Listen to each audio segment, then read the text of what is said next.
सभी साधकों को सादर प्रणाम। परमपिता परमेश्वर और जगत जननी की असीम अनुकंपा से और ऋषियों गुरुओं की कृपा दृष्टि से हम सब को कठोपनिषद के पाठ करने का सौभाग्य प्राप्त हुआ है। पिछले दो भागों में प्रथम अध्याय के प्रथम वल्ली के 29 मंत्रों का पाठ हुआ और उसके साथ में प्रथम वल्ली का प्रथम अध्याय का समापन हुआ। प्रथम अध्याय की प्रथम वल्ली का समापन हुआ। आज हम सब प्रथम अध्याय के द्वितीय वल्ली के 11 मंत्रों का पठन, मनन और चिंतन करेंगे। हम सभी देवों ऋषियों से इस पारायण के पूर्व इसमें जो भी त्रुटियां होंगी उसके लिए क्षमा मांगते हुए उनके आशीर्वाद की प्रार्थना करेंगे। साथ ही भगवान वेद व्यास गुरु शिष्य परंपरा के कारण जो है शाश्वत ज्ञान हमें जो मिला है उसके लिए पुनः उनकी वंदना और चरण वंदन करेंगे। कृष्ण देवदी कठोपनिषद शांति पाठ को बारंबार हम सिरोधार करते हुए भगवान यमदेव से आज्ञा लेते हुए परम श्रेष्ठ शिष्य को नचिकेता को चरण स्पर्श करते हुए माता भगवती श्रुति को नमन वंदन करते हुए और उनकी आज्ञा लेते हुए कठोपनिषद के आगे के मंत्रों का पाठ करते हैं। यह कठोपनिषद का भाग 3 है। कठोपनिषद प्रथमोऽध्यायः द्वितीय वल्ली कठोपनिषद पारायण। आइए शुरुआत प्रार्थना, नमस्कार और आशीर्वाद से करते हैं। श्री सद्गुरुदेव के, सभी ऋषियों के, माता पिताओं के, सभी देवता गणों के, पितृ देवताओं के, ग्राम देवता, स्थान देवता, इष्ट देवता, सभी के चरणों में प्रार्थना, नमस्कार, वंदन और उनसे आशीर्वाद लेकर आगे का क्रम शुरू करते हैं।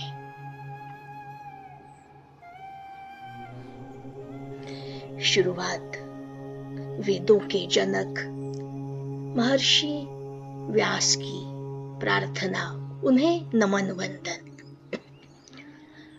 नमोस्तुते व्यास विशाल बुद्धे फुल्लारविन्दा यतपत्र नेत्रः येन त्वया भारततैलपूर्णः प्रज्वालितो ज्ञानमयः प्रदीप प्रज्वालितो ज्ञानमयः प्रदीप। व्यासाय विष्णुरूपाय व्यासरूपाय विष्णवे नमो वै ब्रह्मनिधये वासिष्ठाय नमो नमः वासिष्ठाय नमो नमः। ॐ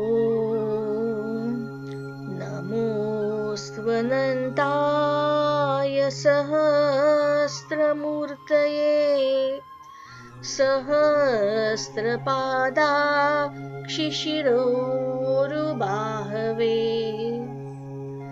सहस्रनाम्ने पुरुषाय शाश्वते सहस्रकोटि युगधारिणे नमः सहस्रकोटि युगधारिणे नमः। शांति पाठ से शुरुआत करते हैं।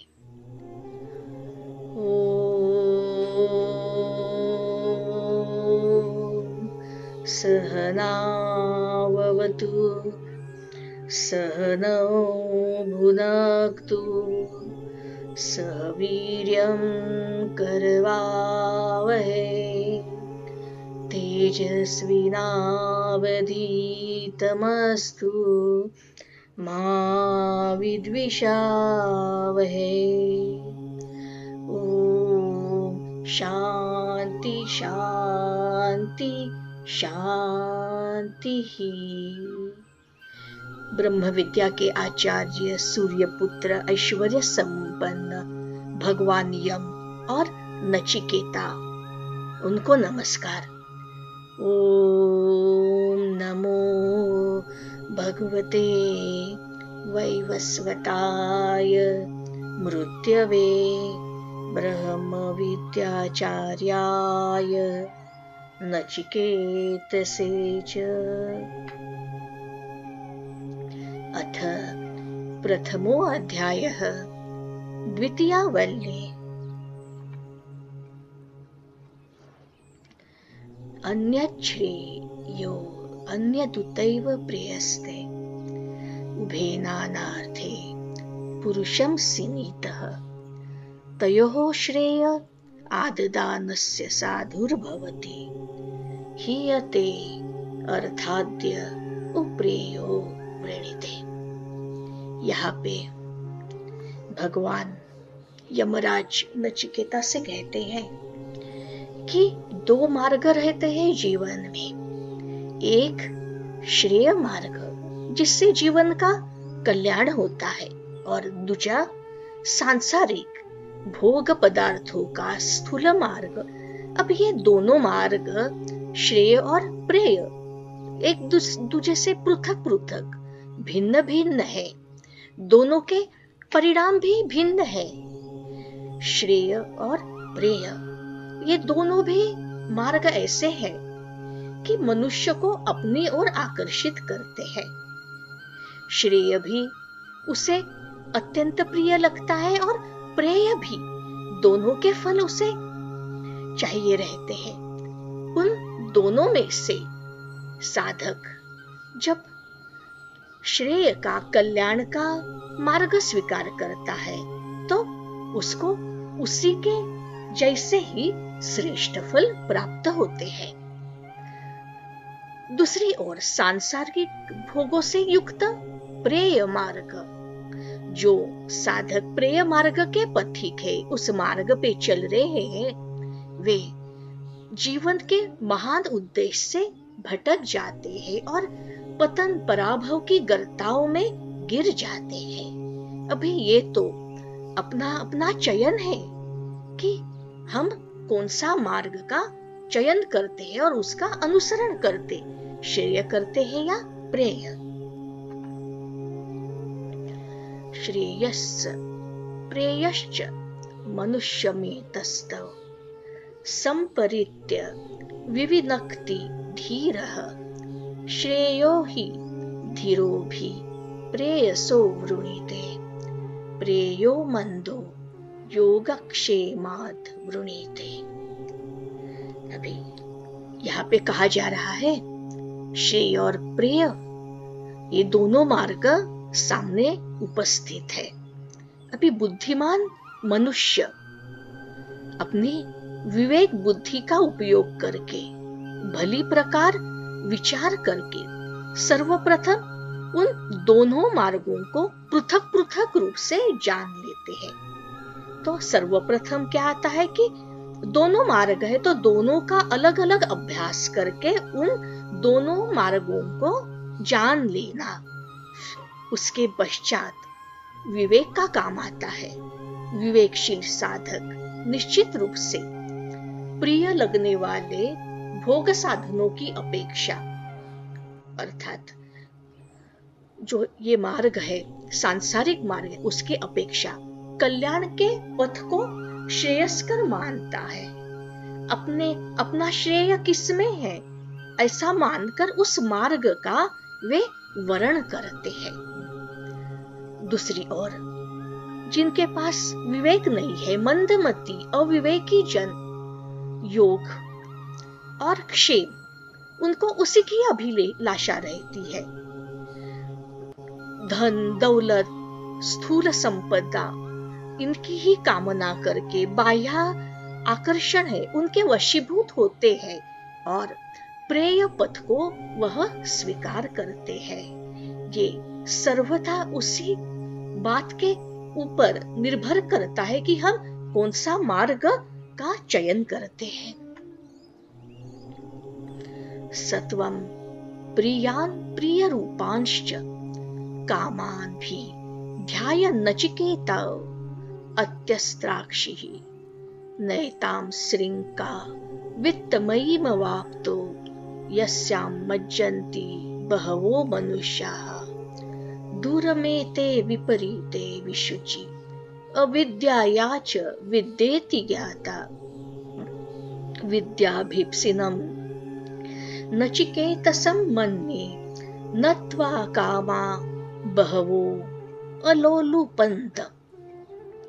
यमराज आगे जाके कहते हैं, हे नचिकेता, आप ऐसे साधक हो, आप भली प्रकार विवेक से सांसारिक भोग विलास के नश्वर साधनों को तुमने विचार पूर्वक ही पहले ही त्याग दिया है। भौतिक जगत के जो मायावी प्रलोभन रहते हैं, जिसमें अज्ञानी पुरुष सतत जकड़े रहते हैं, तुम उन बंधनों में नहीं पड़े। जो श्रेय और प्रेय मार्ग, उसी का ही दूसरा नाम है विद्या और अविद्या का मार्ग। श्रेय यानी विद्या, प्रेय मार्ग यानी अविद्या। इन दोनों को आपने अलग अलग रूप में आप जान गए हो।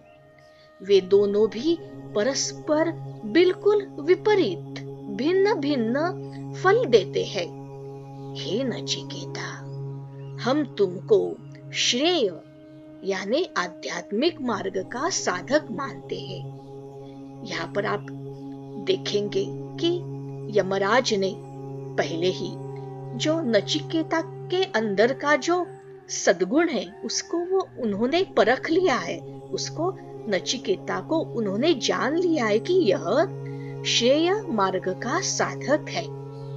इसीलिए तुमको भोग विलास के साधनों ने प्रलोभित नहीं किया।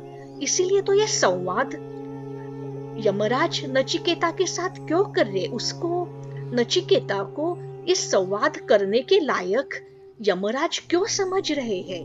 क्योंकि उन्होंने उसके इस सद्गुण को, आध्यात्मिक सद्गुण को उन्होंने परख लिया। अविद्याया मंतरे वर्तमानाः स्वयं धीराः पंडितं मन्यमानाः दंद्रम्यमाणाः परियन्ति मूढा अंधेनैव नियमाना यथान्धाः न सांपरायः प्रतिभाति बाल प्रमाद्यन्तं वित्तमोहेन मूढम् अयं लोको नास्ति पर इति माने पुनः पुनर्वशमापद्यते मे।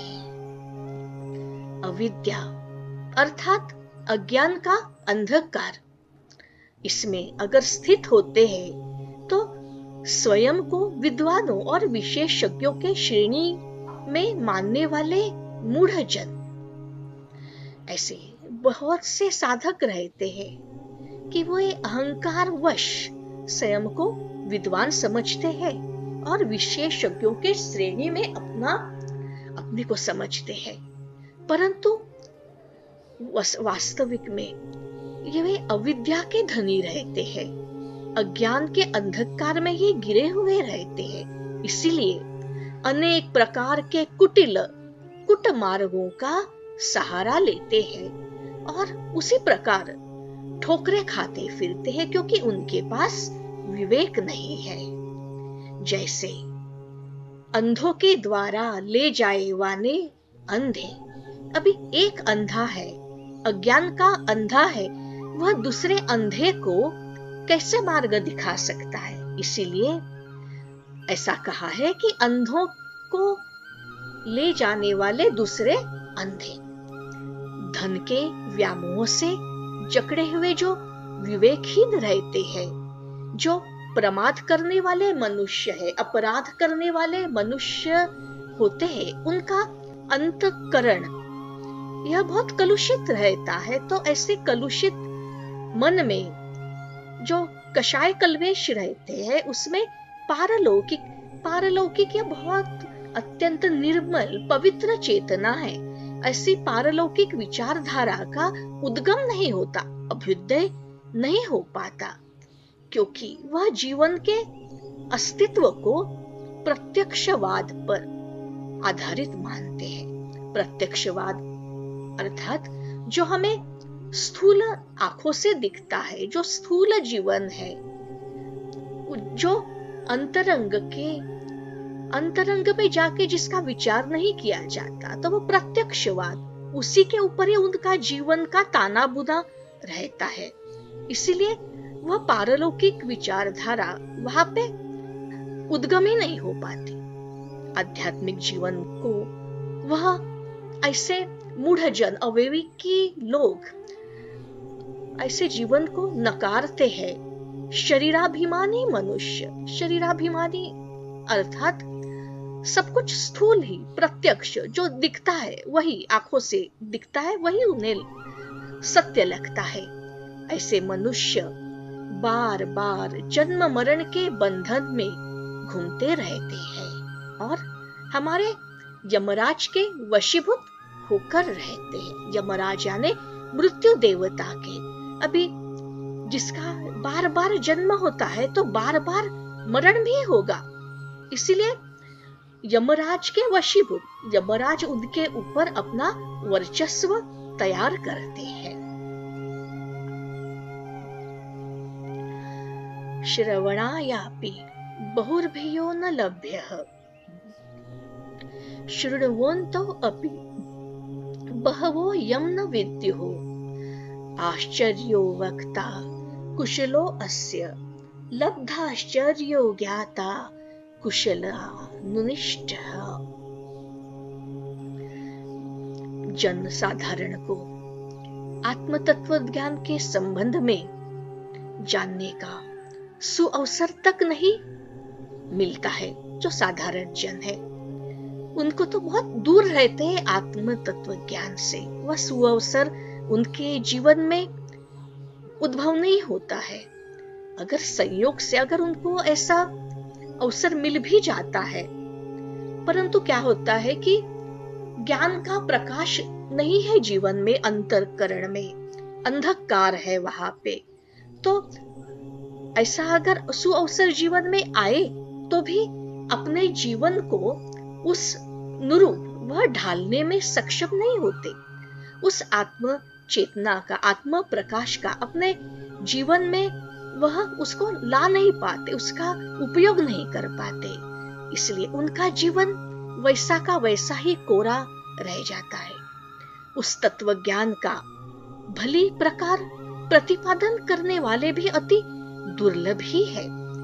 आत्म तत्व ज्ञान अत्यंत पवित्र, परमात्मा का ज्ञान, भगवान का ज्ञान। अभी अगर जिन्होंने उसको जाना ही नहीं, उसको परखा ही नहीं, अपने जीवन में इस आत्मज्ञान को उतारा ही नहीं, तो वो कैसे उसका प्रतिपादन करने में सक्षम हो जाएंगे। तो ऐसे विरले ही रहते हैं कि वे इस तत्व ज्ञान का प्रतिपादन कर सके। अति दुर्लभ होते हैं ऐसे जन।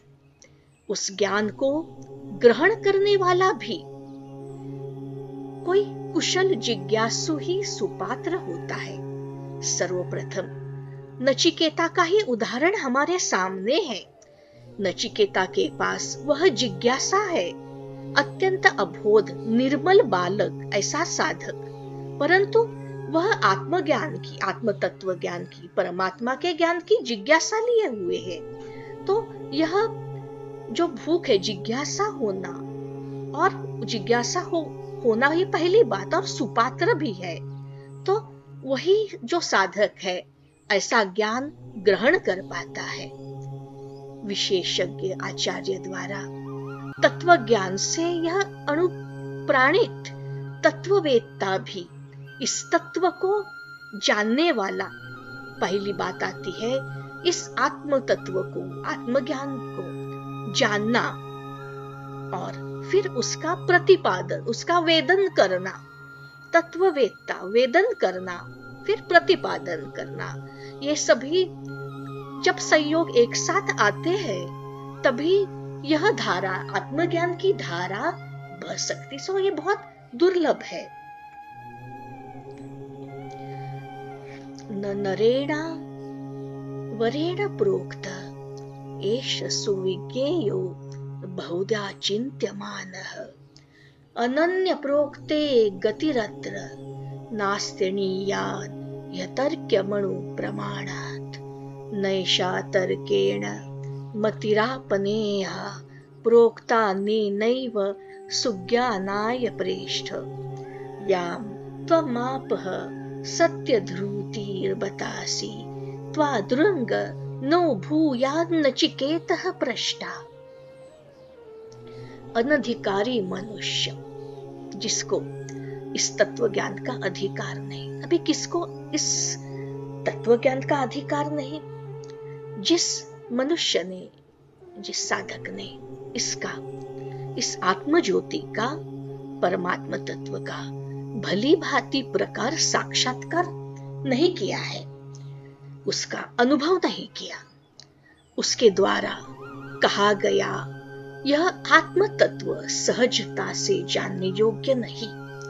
सर्वप्रथम जो आत्म तत्व को बता रहा है, उसने स्वयं तो उसका साक्षात्कार नहीं किया, तो फिर ऐसे मनुष्य की जिह्वा से अगर वह ज्ञान प्रस्फुटित होता है तो वह बहुत माइल्ड रहेगा, तो वह दूसरा उससे क्या जान पाएगा, क्योंकि उसे ही सर्वप्रथम पता नहीं है। इसलिए ऐसे व्यक्ति से, अनधिकारी मनुष्य से आत्म तत्व सहजता से जानने योग्य नहीं होता।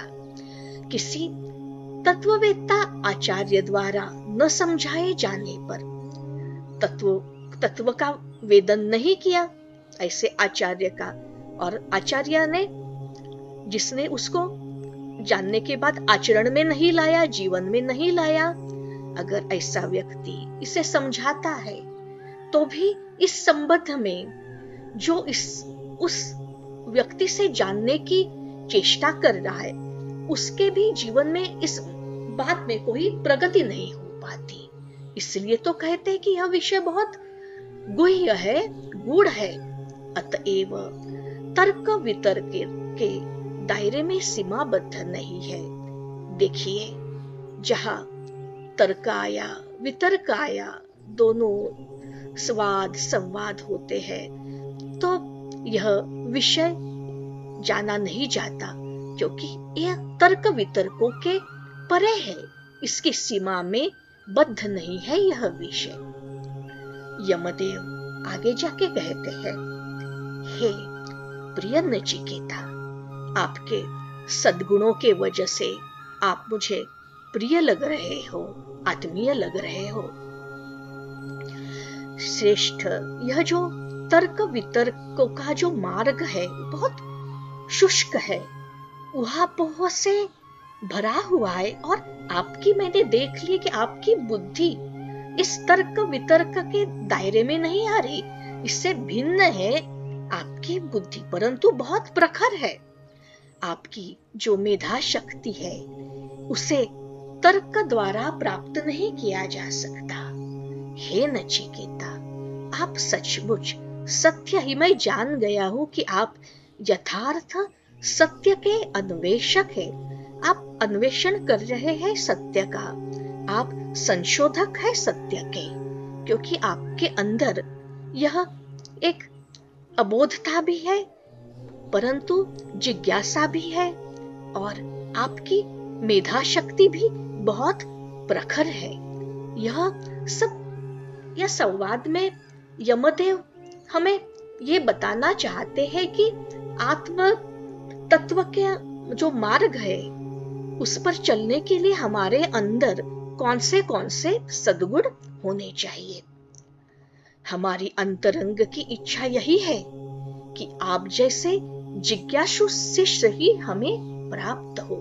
तो ऐसे जो शिष्य रहते हैं नचिकेता जैसे, वह अपने श्री गुरु को, सदगुरु को, जो भी भगवान परमात्मा लेवल पे जो देव बैठे हुए रहते, उनको बहुत प्रिय होते हैं।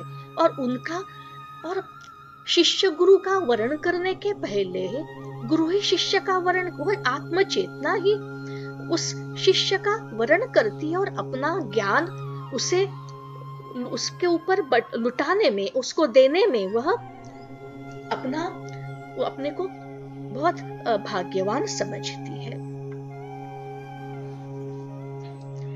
जानाम्यहं शेवधीरित्य नित्यं न ह्यध्रुवै प्राप्यते हि ध्रुवं ततो मया नाचिकेतश्चितो अग्निर्नित्यैर्द्रव्यैः प्राप्तवानस्मि नित्यम्। कामस्याप्तिं जगतः प्रतिष्ठां क्रतोरानन्त्यमभयस्य पारम्। स्तोमम् अहदु रुगायं प्रतिष्ठां दृष्ट्वा धृत्या धीरो नचिकेतो अत्यस्राक्षिः। भगवान मृत्युदेव कह रहे हैं, मैं जानता हूं कि यह कर्मफल जन्य संपदा नाशवान है। कर्म से जो फल मिलता है, वह फलों से जो संपदा है, यह नश्वर है, नाशवान है। नश्वर साधनों के द्वारा उसको प्राप्त नहीं किया जाता है। मेरे द्वारा नाचिकेत अग्नि का चयन किया गया है। मृत्यु यमदेव कह रहे हैं कि मेरे द्वारा मैंने इस नाचिकेत अग्नि का चयन किया गया है। मैं स्वयं इस आत्म तत्व को क्यों जानता हूं? अभी यहाँ पे भगवान यमदेव अपने गुणों के द्वारा बता रहे कि कौन यह ज्ञान दे सकता है, कौन यह ज्ञान एक जिज्ञासु को दे सकता है। तो स्वयं वही बता रहे कि मैंने स्वयं इस अग्नि का चयन किया है। उन्हीं अनित्य पदार्थों अथवा साधनों द्वारा मैंने अभिलषित नित्य आत्म तत्व को प्राप्त किया है। सर्वप्रथम वो बता रहे हैं कि मैंने इस आत्म तत्व को, इस यम पद को, इस एक पर्टिकुलर डेसिग्नेशन को मैंने प्राप्त किया है। हे नचिकेता, आपने भोग्य साधनों से भरपूर यज्ञ के चिरस्थायी फल से युक्त, असीम निर्भयता से युक्त, स्तुत्य और प्रशंसनीय प्रतिष्ठा से संपन्न स्वर्गलोक को धैर्यपूर्वक छोड़ दिया है।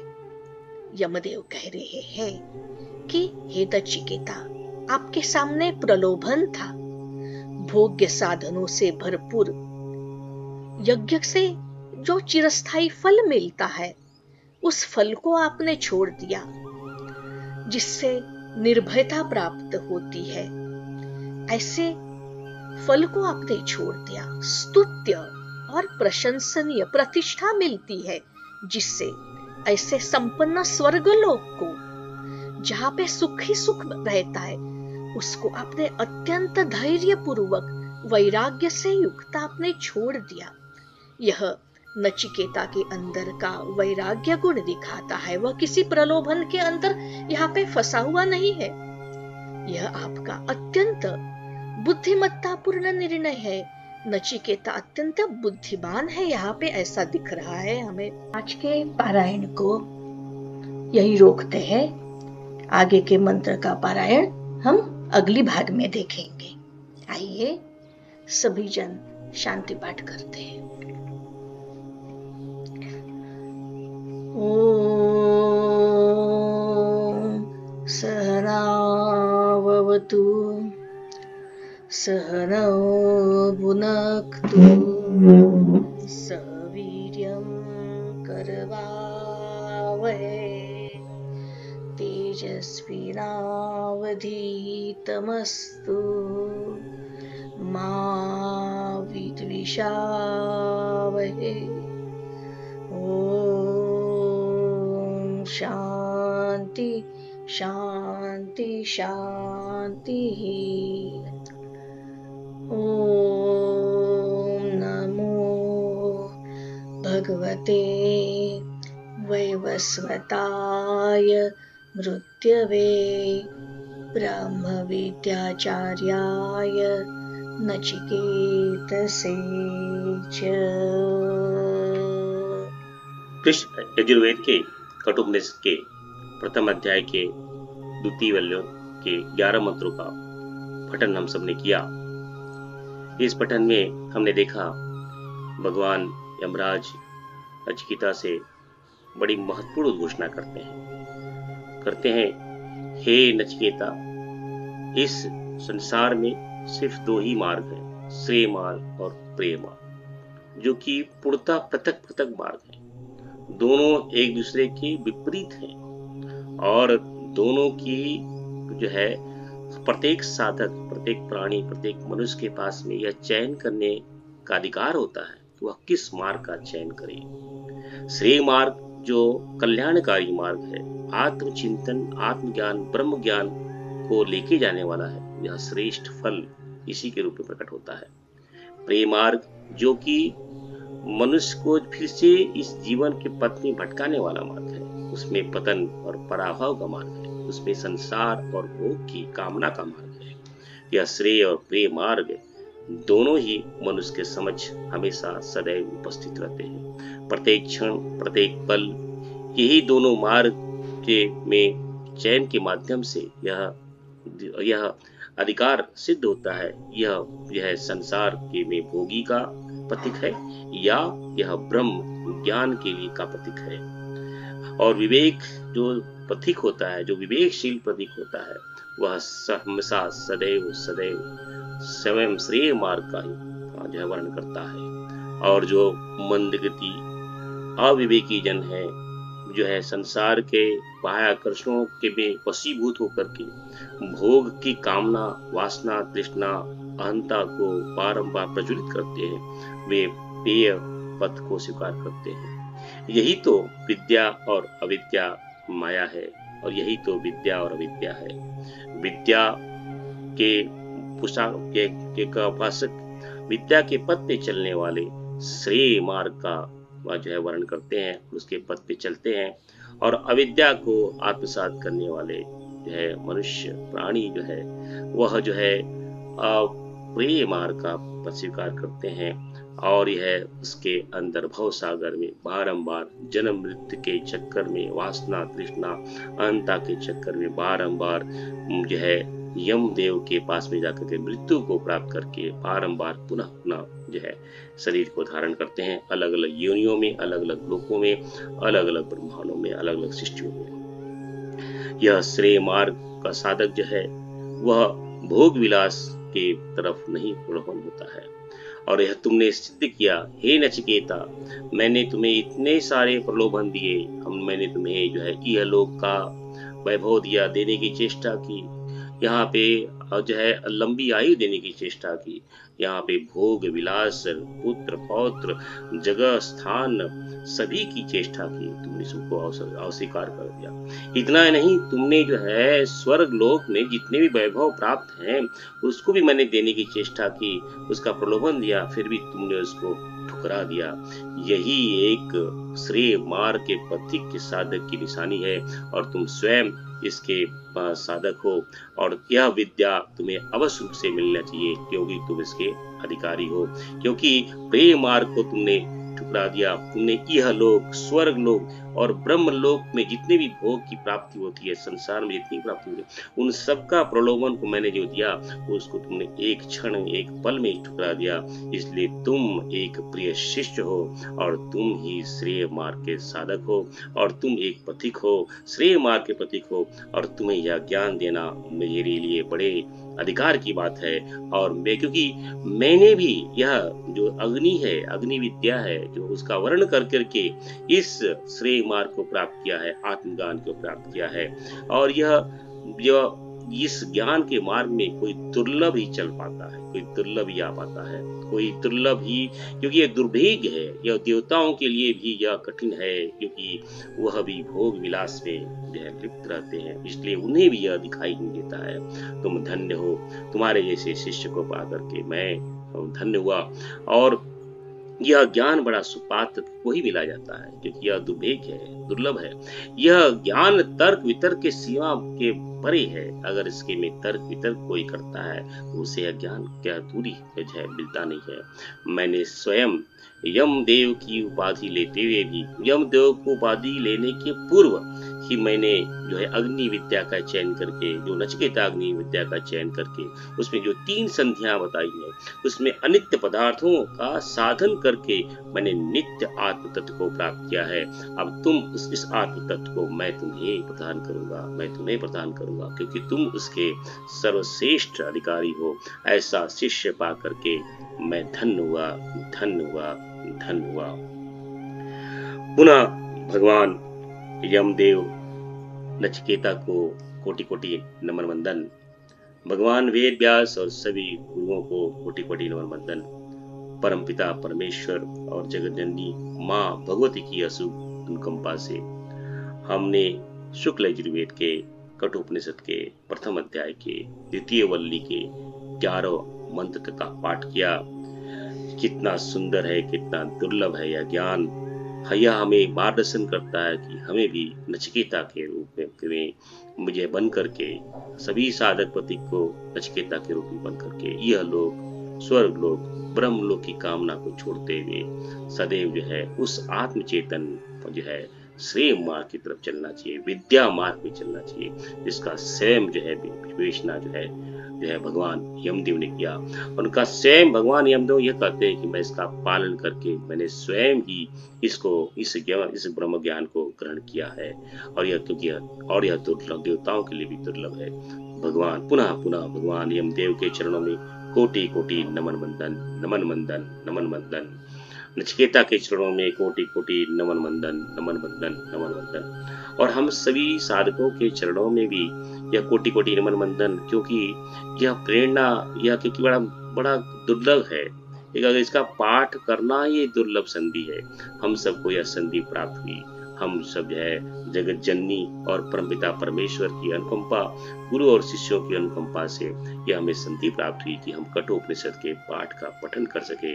इसलिए उन सभी गुरुओं, ऋषियों, मुनियों और परमपिता परमेश्वर जगत जननी माता श्रुति के चरणों में बारंबार नमन वंदन, नमन वंदन, नमन वंदन। तस्मै श्री गुरुवे नमः, तस्मै श्री गुरुवे नमः, तस्मै श्री गुरुवे नमः। इदं गायत्रीदं नमः, इदं गायत्रीदं नमः, इदं गायत्रीदं नमः।